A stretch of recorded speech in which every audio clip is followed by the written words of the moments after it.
आगामी लोकसभा चुनाव में अगर मायावती को पीएम उम्मीदवार के रूप में पेश किया जाता है तो बीएसपी इंडिया के ब्लॉक में शामिल हो सकती है।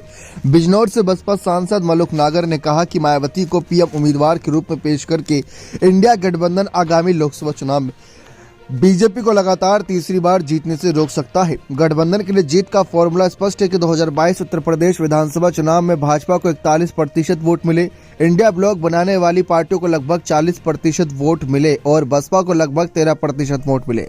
अगर बसपा गठबंधन में शामिल होती है तो वोट प्रतिशत 50% से ऊपर चला जाएगा, जो बीजेपी से सत्ता छीनने के लिए काफी है। उन्होंने कहा कि मायावती को प्रधानमंत्री पद का उम्मीदवार बनाए जाने से भगवा ब्रिगेड द्वारा लुभाए गए दलित मतदाता भी वापिस आ जाएंगे।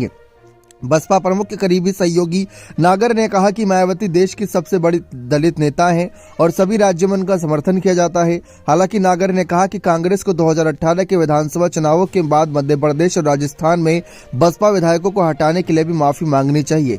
नागर ने कहा कि यूपी कांग्रेस अध्यक्ष अजय राय के सुझाव के लिए कुछ दिनों बाद बसपा को विपक्षी दलों के भारत ब्लॉक में शामिल होने पर गंभीरता से विचार करना चाहिए।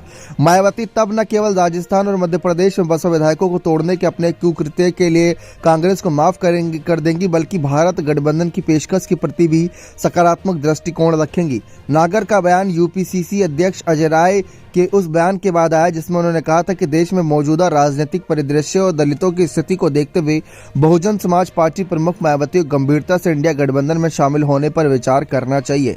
इससे पहले समाजवादी पार्टी ने कथित तौर पर बीएसपी को इंडिया ब्लॉक में शामिल करने के कदम का विरोध किया था। इसके बाद मायावती ने संकेत दिया था कि भविष्य के राजनीतिक गठबंधन के लिए दरवाजे खुले रखना चाहती है। उन्होंने पिछले हफ्ते कहा था कि बसपा सहित उन पार्टियों पर अनावश्यक टिप्पणी करना किसी के लिए अनुचित है जो विपक्षी गठबंधन का हिस्सा नहीं है। तो मायावती की बसपा साफ तौर पर अपनी रणनीतियां साफ करती नजर आ रही हैं।